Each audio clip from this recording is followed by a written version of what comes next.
حضور علیہ السلام نے فرمایا اگر میں علم کا شہر ہوں تو پھر علی دروازہ ہے، علی باب علم کے، شہر علم کے باب علی ہے۔ امام صفوری کہتے ہیں ایک دن نا حضرت جبریل امین انسانی شکل میں مولا علی کے سامنے آ کے کھڑے ہو گئے۔ کون؟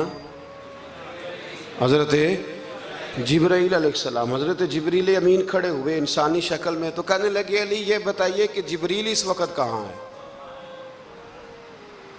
انسانی شکل میں مولا علی سے پوچھتے ہیں۔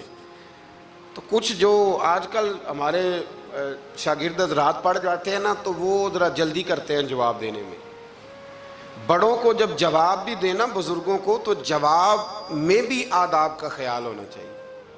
اگر آپ کو سوال آتا بھی ہو تو پھر بھی اس میں آداب کا خیال آپ رکھیں گے۔ آپ فٹافٹ نہیں کہہ دیں گے کہ جناب یہ اس کا جواب ہے، یہ معنی ہے، فوراً نہیں آپ کہہ دیں گے، آپ اس میں بھی آداب کا خیال کریں گے۔ حضرت جبریل امین نے جب کہا نا کہ بتائیے جبریل کہاں ہے، تو حضرت علی فوراً بھی کہہ سکتے تھے آپ ہی تو ہیں جبریل، یہ فٹافٹ کہہ سکتے تھے، اسی وقت ساری بات ختم ہو جاتی۔ لیکن بزرگوں سے بات کرنے کے کچھ آداب ہوتے ہیں، کچھ طور طریقے ہوتے ہیں جو اللہ ماشاءاللہ آج کل لوگوں میں نظر نہیں آتے۔ کچھ طور طریقے ہیں، کچھ سلیقے ہیں، کچھ جو ہیں وہ اس کے خاص نقطہ نظر ہے، اس کو سمجھنا چاہیے۔ حضرت مولا علی شیر خدا رضی اللہ تعالیٰ عنہ سے جب پوچھا نا کہ جبریل امین کہاں ہیں اس وقت، تو حضرت علی نے پہلے اوپر دیکھا، پھر نیچے دیکھا، پھر دائیں دیکھا، پھر بائیں دیکھا، پھر آگے دیکھا، پھر پیچھے دیکھا۔ جواب فٹافٹ تیار تھا کہ آپ ہی تو ہیں، لیکن ایسے جواب نہیں دیا۔ فرمانے لگے جناب نہ تو اس وقت حضرت جبریل مشرق میں ہیں، نہ مغرب میں ہیں، نہ شمال میں ہیں، نہ جنوب میں ہیں، نہ 7 زمینوں میں ہیں، نہ آسمانوں میں ہیں۔ پھر بھی یہ نہیں کہا کہ آپ جبریل ہیں۔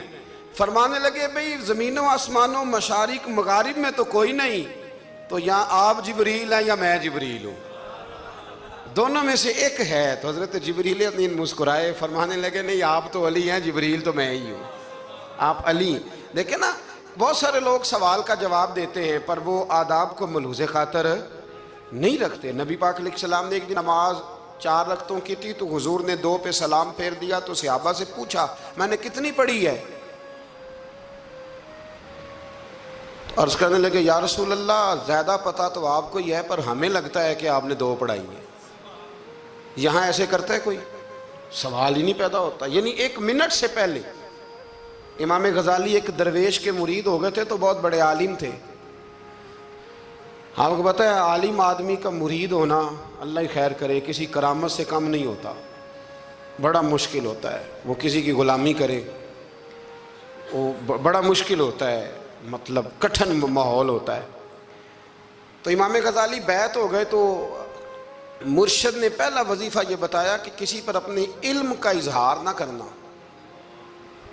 ہاں اپنے علم کا اظہار، آپ اس کو آسان وظیفہ سمجھتے ہیں، یعنی علم ہو بھی تو بندہ اظہار نہ کرے، بد ہضمی ہو جاتی ہے، تو بد ہضمی ہو جاتی ہے، نیند نہیں آتی۔ 2-4 لفظ جو بندہ پڑھ کے آتا ہے نا اس کو تو نیند نہیں آتی کہ میں پڑھا لکھا ہوں تو میں بتاؤں نا۔ تو حضرت علی شیر خدا کرم اللہ تعالیٰ وجہ الکریم کے وہ آداب سے مجھے یہ بات یاد آئی کہ امام غزالی کے شیخ نے کہا علم کا اظہار نہ کرنا یہ پہلا وظیفہ ہے۔ شیخ شہاب الدین سہروردی کہتے ہیں مجھے میرے ماموں حضور غوث پاک کے پاس لے گئے تھے تو جاتے ہوئے میرے رستے میں خیال آ رہا تھا میں الحمدللہ خود پڑھا لکھا ہوں، کہ جب انہوں نے جا کے پیش کیا نا غوث پاک کی بارگاہ میں کچھ دیں تو حضور غوث اعظم فرمانے لگے بھرے ہوئے پیالے میں کیا ڈالوں، پہلے ہی فول ہے کوئی گنجائش ہی نہیں۔ تو فرماتے ہیں پھر میں اگلی دفعہ گیا تو غرور علم کو توڑ کے گیا، تو پھر میں غوث اعظم کی بارگاہ میں بیٹھا تو اللہ تبارک و تعالیٰ نے پھر مجھے جھولی بھر کے خیرات عطا فرمائی، یاد رکھ۔ تو کہتے ہیں انہوں نے کہا کہ اظہار نہیں کرنا علم کا۔ تو بس ایک دن بیٹھے بیٹھے نا ایک بندہ مسئلہ پوچھنے آیا، انہوں نے بزرگوں سے مسئلہ پوچھا، میرے مرشد سے، امام غزالی کہتے ہیں میرے پیر سے مسئلہ پوچھا، تو وہ کہنے لگے بھئی مجھے نہیں اس سوال کا جواب آتا۔ حضرت صاحب نے کہہ دیا مجھے نہیں آتا۔ کہتے میں قریب تھا، میں نے اس بندے کو بلایا، میں نے کہا مجھے آتا ہے جواب، میں بتاؤں؟ تو کہتے ہیں شیخ فرمانے لگے غزالی تیرا کیا خیال ہے مجھے نہیں تھا جواب آتا؟ یہ تو تجھے آزمانے کے لیے انکار، تیری ابھی میں نہیں نہ گئی تو کوئی نہیں میاں پھر ابھی تو رستے میں ہی رہے گا۔ فٹافٹ لوگ کہتے ہیں ہم ایسی لاکھوں کتابیں قابل ضبطی سمجھتے جن کو پڑھ کے بیٹے باپ کو خبتی سمجھتے ہیں۔ ایک بات یہ کہ ان سے محبت کرنی ہے، دوسری بات یہ کہ ان کی سیرت، پہلی بات زندگی میں ادب بڑا کیا مولا علی شیر خدا نے، بڑا ادب کیا۔ حضرت علی کہتے ہیں میں نے نبی پاک سے ایک سوال پوچھنا تھا تو میں نے 14 دن انتظار کیا، یعنی سوال جو ذہن میں آ جائے تو نمبر پاس ہوتا ہے، تو 14 منٹ انتظار ہوتا ہے، میں نے تو گھنٹے کا ہی نہیں، یعنی 14 منٹ بھی بندے انتظار، سوال ہی پیدا نہیں ہوتا۔ اور اگر پیر صاحب فون نہ ریسیو کریں تو وہ متکبر ہے، اگر وہ فون نہ اٹھائیں تو پھر یہ ہے کہ اب دین کی بات کس سے پوچھیں جی ہم، پھر ہمارے پاس فلسفہ ہے۔ کہتے ہیں میں نے 14 دن انتظار کیا، کیا؟ مولا علی فرماتے میرے دل میں خیال تھا کہ کوئی اور آ جائے اور جو میں بات پوچھنا چاہتا ہوں وہ نبی پاک سے پوچھ لے، وہ حضور سے پوچھ لے تو میرا بھی چلو معاملہ بن جائے گا۔ اب ان سے زیادہ کو بے تکلف تو نہیں تھا نا نبی پاک کی بارگاہ میں، جھٹ پوچھ سکتے تھے۔ 14 دن، کہتے ہیں 14 دن کے بعد بندہ آیا، وہی سوال پوچھا جو میں نے پوچھنا تھا، تو کہتے ہیں حضور جواب اسے دے رہے تھے اور دیکھ میری طرف رہے تھے، جواب اسے دے رہے تھے اور توجہ حضور کی میری جانب۔ ایک ان کی زندگی میں ادب بڑا ہے۔ دوسری بات یہ کہ گہرا علم ہے مولا علی کا۔ ہمارے ہاں لوگوں کے پاس علم ہوتا ہے، اللہ ماشاءاللہ بڑے بڑے اچھے علماء ہیں، لیکن بعض جگہ پہ علم بڑا سطحی سا ہے، سطحی سا، یعنی ساری زندگی جس بندے نے علم پڑھا ہے وہ گہرائی تک نہیں اترا، یعنی اس پر عمل نہیں کر سکا۔ تو اگر میرا علم مجھے نفع نہیں دے رہا تو میرا علم کسی کو کیا نفع دے گا؟ حضرت علی کا علم گہرا تھا، سیانہ علم تھا، گہرائی والی بات کرتے تھے، بڑی سوچ سمجھ کے فیصلہ کرتے تھے اور بڑے زیرک تھے، دانا آدمی تھے حضرت مولا علی شیر خدا رضی اللہ۔ اور آپ کا فہم و فراست نرالا تھا۔ ایک شخص نے کہا جی میں نے ترس کھا کے ایک عورت سے شادی کیا، وہ بوڑھی تھی، ترس کھا کے نکاح کیا، میں جوان وہ بوڑھی ہے، پر میں قریب جاتا ہوں تو مجھے پتہ نہیں کیا ہوتا ہے، وہ بڑی جگہ پہ گیا ہوں پر میرا مسئلہ نہیں حل ہوتا، حالانکہ وہ لاوارث تھی اور شادی نہیں اس کی ہو سکی۔ تو حضرت علی شیر خدا فرمانے لگے بی بی کو میرے پاس لا، عورت کو لا۔ وہ لائے تو آپ فرمانے تیرا نکاح نہیں ہوا؟ کہنے لگی نہیں۔ فرمایا سوچ لے، چپ کر گئی۔ فرمایا کوئی گناہ کیا ہو؟ خاموش ہو گئی۔ کہنے لگی میں نے میرا آغاز تھا جوانی کا تو میں نے ایک ناجائز بچہ پیدا کیا تھا، پھر اسے پھینک دیا، آبادی میں پھینکا۔ تو حضرت علی شیر خدا فرمانے لگے یہ تیرا وہی بچہ ہے۔ چونکہ جو اس نے کیفیات بتائی ہیں وہ یہ ہے کہ انسان ماں بہن جو اس کی ہوتی ہے نا، کچھ بھی ہو جائے، اللہ تعالیٰ نے فطری جذبے رکھے ہوتے ہیں، تو وہ کوئی حیوان ہو تو بات الگ ہے، اگر انسان ہو تو وہ مطلب انسان ماں کے سینے سے لگ بھی جائے تو اسے شفقت کا رنگ تو نظر آتا ہے، لیکن اس کے اندر وہ جذبات پیدا ہو سکتے نہیں۔ بیٹی سینے سے لگ جائے تو وہ والے جذبات اس میں تو حضرت علی شیر خدا کا علم بڑا باریک۔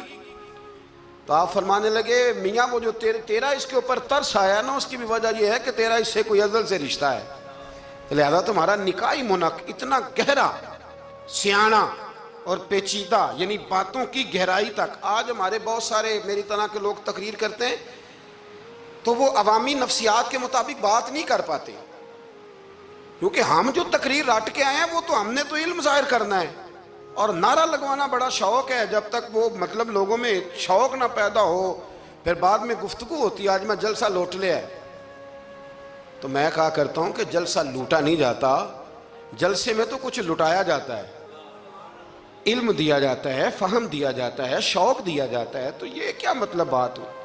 تو گہرا علم تھا۔ چوتھی بات، علم بھی تھا اور تقوی بھی تھا، پرہیزگاری بھی تھی۔ جب آپ خلیفہ تھے نا، امیر المومنین تھے، امیر المومنین، آپ میں چلو صوبائی وزیر کی بات نہیں کرتا، آپ کسی نا حلقے سے، جو وہ ہمارے پاکستان میں عہدے بہت زیادہ ہیں، تو جس کو کوئی ہلکا سا نا چلو پرانا ورکر ہے تو کوئی دے دیتے ہیں، اس کو بھی مل جائیں تو 15 کو بورڈ تو اس کے بھی کہیں نہیں گئے مبارکباد کے۔ اللہ اسے پوچھیں کہ تیرا اصل میں کام کیا ہے تو کام کوئی بھی نہیں ہوتا اس کا، بورڈ لگ جاتے ہیں، بڑا کیا بات ہے جناب، موج بن گئی۔ حضرت علی امیر المومنین تھے اور کوفے کے چوک میں کھڑے تھے، کوفے کے چوک میں، اور فرما رہے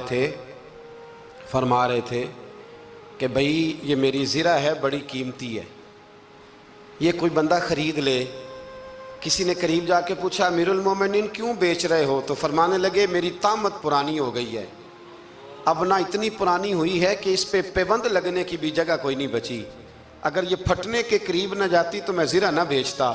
امام حسن رضی اللہ تعالیٰ عنہ کہتے ہیں میرے ابا جی خزانے کا سارا منہ کھول کے اللہ کے بندوں میں بانٹ کے تو اس کمرے میں 2 نفل پڑھ کے کہتے تھے یا اللہ گواہ ہو جا، میں نے قوم کی امانت قوم پہ خرچ کر دی ہے۔ یہ پرہیزگاری، یہ تقوی، یہ ذوق حضرت مولا کائنات شیر خدا علی المرتضیٰ رضی اللہ تعالی عنہ۔ ہمارے ہاں نا ہم نے بانٹ دیے ہیں چیزیں، یعنی کوئی بندہ زہرا حضرت علی کے نعرے لگانے لگ جائے تو لوگوں کو شک پڑ جاتا ہے۔ تو ایک بندہ میرے کان میں کہنے لگا 2-3 دن سے یہاں علی علی ہو رہی ہے کان میں۔ اب بڑی جلدی ہمارے تھرمامیٹر والے لوگ بھی بڑے تیار بیٹھے رہتے ہیں، کہنے لگا 2-3 دن ہو گئے یہاں علی علی ہو رہی ہے۔ میں کیا دعا کر ہندی رہے۔ تو کہنے لگا آپ نے کوئی وضاحت نہیں کی۔ میں کہا تینوں اصل وضاحت دی لوڑ نہیں، تینوں کسی اور شے دی لوڑ ہے۔ عجیب بیوقوف آدمی ہے بھائی، ان لوگوں کا تو رشتہ ہی کوئی نہیں مولا علی شیر خدا کے ساتھ، اور ہم جو ہیں ہم تو مرید ہیں مولا علی شیر خدا۔ اعلیٰ حضرت فرماتے ہیں کہ حضور سے پہلے بھی جس کو ولایت ملی ہے وہ مولا علی کے صدقے ملی ہے، اور قیامت تک جسے اللہ ولایت دے گا وہ مولا علی شیر خدا کے قدموں کی خیرات کی برکت سے دے گا۔ ایک سلسلہ علیہ نقشبندیہ ہے جو حضرت ابوبکر صدیق سے انسلاک کرتے ہیں، باقی تو تمام سلاسل کو سارا فیض ہی مولا علی شیر خدا سے۔ تو آپ یہ کیسی بات کریں گے کہ جناب وہ فلانے کا آپ آؤ جی؟ میں نے اسے کہا کہ شاید میرا دعویٰ کوئی نہیں، پر میری جو اپنی تھوڑا بہت مطالعہ ہے نا، میں انسائکلوپیڈیا ہوں حضرت عمر فاروق کا، مجھے جنون ہے حضرت عمر فاروق سے محبت، جنون ہے۔ اور میں نے ایک دفعہ سکیچ صرف ابھی بنایا ہے تو شاید میں 2 جلدوں میں کتاب لکھ دوں حضرت عمر فاروق، یعنی شاید ان کے حالات پر کوئی ایسی کتاب جو دنیا میں چھپی ہو اور میں نے دیکھی نہ ہو، شاید وہ جس ذریعے سے بھی۔ اور آپ میری گفتگو سن لیں، شاید ہر دوسری بات میں حضرت عمر کی کرتا ہوں، لیکن ایک بات پکی ہے کہ مرید میں مولا علی شیر خدا کا، یہ بات میاں پکی ہے، اس میں شک کوئی نہیں نا، اس لیے کہ حضور کے بعد فیض مولا علی سے، پھر امام حسین سے، پھر امام زین، یہ ہمارے بزرگوں نے ہمیں شجرہ یہ دیا ہے۔ تو آپ وہ جو بات جہاں ہے وہ وہاں ہے۔ حضرت ابوبکر صدیق کے بارے میں جو شک کرے پکا بے ایمان ہے، پر اس میں تو بات پکی ہے نا کہ حضور نے فرمایا علی تجھے دیکھنا بھی عبادت اور تیرا ذکر کرنا بھی عبادت۔ تو خدا کے بندو علی علی نہ کریں، ہم تو مر جائیں، کوئی جگہ ہی نہیں ہے سوائے حضرت علی شیر خدا کے ذکر کرنے کے۔ تو یہ کچی کمزور باتیں نہ کرو، یہ کوئی عجیب بات ہے کہ جی وہ اگر علی علی زیادہ کیا تو کوئی فلانے طبقے سے تو نہیں، تو یہ ایسی کمزور بات آپ کیوں کرتے ہیں میاں؟ یہ آپ عجیب آپ نے بیعت چھیڑ دی لوگوں نے۔ تو یہ کوئی ایسا مسئلہ نہیں، زندگی میں یاد رکھو جس کی زبان پہ علی علی زیادہ رہتا ہے نا، اس کی زبان پہ نبی نبی بھی زیادہ ہی رہتا ہے۔ ختم ہو گئی بات۔ تو ان چکروں سے باہر آئیں، آپ باہر آئیں ان چکروں سے۔ اور اسی طریقے سے میں نے کہا تھا کہ ہم کوئی ترازو لے کے نہیں بیٹھے ہوئے کہ فضیلت کس کی زیادہ ہے۔ اماں عائشہ صدیقہ جو ہیں وہ مومنوں کی ماں ہیں، اور اس میں کوئی دوسری رائے نہیں کہ اس خاتون کے امت مسلمہ پر اتنے احسانات ہیں کہ دنیا گن نہیں سکتی، لیکن یہ ہے کہ رسول کریم نے فرمایا کہ فاطمہ میرے جگر کا ٹکڑا ہے۔ اب میں ترازو لے کے بیٹھ جاؤں کہ حضرت فاطمہ کی شان زیادہ ہے یا حضرت عائشہ کی، تو میں بیوقوف ہی ہوں نا، اس لیے کہ یہ میری ذمہ داری نہیں، یہ تو بات ان کی ہے نا۔ میں نے ایک بات سنائی تھی آپ کو پیر سید فیض الحسن شاہ صاحب کی، عالم آل شریف والے۔ پیر صاحب سے کسی نے پوچھا کہ حضرت فاطمہ افضل ہیں کہ سیدہ عائشہ؟ تو آپ فرمانے لگے پہلی بات تو یہ کہ تجھے یہ سوال ہی نہیں کرنا چاہیے تھا، اور اگر تو نے کر لیا ہے تو پھر جواب سن لے۔ فرمانے لگے فاطمہ زوجہ ہیں حضرت علی کی، اور عائشہ زوجہ ہیں نبی پاک کی، تو علی کی زوجہ نبی کی زوجہ سے افضل نہیں ہو سکتی۔ اور پھر فرمانے لگے عائشہ بیٹی ہیں ابو بکر صدیق کی، اور فاطمہ بیٹی ہے مصطفیٰ کریم کی، تو ابو بکر کی بیٹی نبی کی بیٹی سے افضل نہیں ہو سکتے۔ وہ بندہ کہنے لگا حضرت جی رزلٹ کیا نکلا؟ کہنے لگے گھر جا کے کڑ دا رہی، تینوں گل دس چھڑی ہے، اب تو گھر جا اور رزلٹ گھر جا کے نکالتا رہے۔ میں نے تو تجھے نا بتا دیا ہے کہ جو اصل بات ہے وہ یہ ہے کہ ابو بکر صدیق کی بیٹی نبی پاک کی بیٹی سے افضل ہو سکتی نہیں. اور علی المرتضیٰ کی زوجہ نبی پاک کی زوجہ سے افضل ہو سکتی؟ باقی جا تو نتیجہ گھر جا کے نکال، نتیجہ گھر جا کے نکال. تو ہمارے بزرگ تو اس لیول پہ سوچتے، اس لیول پہ. حضرت عائشہ صدیقہ رضی اللہ تعالیٰ عنہ اگر گھوڑے پہ بیٹھتی تھی نا تو مولا علی لگام تھام لیتے تھے، ماتے تھے یہ ماں ہے مومنوں، یہ ماں ہے مومنوں. آپ کیا بات کرتے ہیں؟ حضرت عمر فاروق کو کبھی حضرت عائشہ بلا لیتی تو کانپتے ہوئے حاضر ہوتے. ماں ہے مومنوں. یہ کچی باتیں چھوڑ دیں، عشق کرے تو کھول کے کرے، ڈر ڈر کے نہ کرے. میں نے درجنوں تقریروں میں کہا کہ منقبتیں لکھو حضرت صدیق اکبر کی بھی، حضرت عمر کی بھی منقبت لکھو، حضرت عثمان کی بھی لکھو، اور ہم سنتے ہیں الحمدللہ وہ ساری. لیکن میرے بھائی یہ یاد رکھیں، اس میں کوئی شک نہیں، ان کی عظمتیں، شانیں، فضیلتیں وہ بلندیاں ہیں. ہمارا یہی عقیدہ ہے، اور الحمدللہ ہماری نسلیں بھی اسی پہ قائم رہیں گی. ہم انہیں نسلیں مانیں گے ہی تاب کہ خلفائے راشدین کی جو خلافت کی ترتیب ہے وہی فضیلت کی ترتیب ہے. لیکن میاں یہ بھی تو ہے نا کہ جس کا جو مرشد ہو نا اسے وہ بہرحال دوسروں سے افضل جانے گا تو فیض پائے گا، وہ جانے گا. تو اس لیے نظریہ ہمارا یہی ہے کہ وہ خلفائے ثلاثہ حضرت مولا علی سے، اور حضرت علی کا اپنا فرمان ہے. آپ فرمایا کرتے تھے جس نے مجھے ابو بکر صدیق اور عمر فاروق سے افضل کہا میں اسے مفتری کی سزا، جھوٹے کی سزا دوں گا، اسے کوڑے ماروں گا، کوڑے ماروں گا. وہ جھوٹا ہے جو مجھے ابو بکر اور عمر سے افضل کہتا ہے. تو ان کی تو اپنی بات. اور میں نے وہ بڑی تفصیل کے ساتھ ایک دفعہ عرض کیا تھا کہ حضرت علی تو خود ممبر کوفہ پہ بیٹھ کے بتایا کرتے تھے کہ اگر میرے جیسے بہادر سے پوچھو کہ بہادر کون ہے تو میں ابو بکر صدیق کا نام بتاؤں گا. تو اس لیے مطلب اب ہم سہم جائیں فٹافٹ کہ فلانا نہ ناراض ہو جائے. تو بھئی جب ہم درجنوں جمعے حضرت صدیق اکبر پہ پڑھاتے ہیں اس وقت تو نہیں نا کسی کو ٹینشن ہوتی. جب حضرت عمر پہ پڑھاتے ہیں، حضرت عثمان پہ، تو ویسے بھی بندوں کو جواب دینے کا اگر انسان مزاج بنا لے تو کس کس کو مطمئن کرے گا. یہ تو 4 ادھر نکل جاتے ہیں تو 15 ادھر نکل جاتے ہیں. آپ ذہن اللہ رسول کو جواب دینے کا بنائیں، اس میں آسانی ہوگی. اللہ ہمیں سمجھنے کی توفیق دے.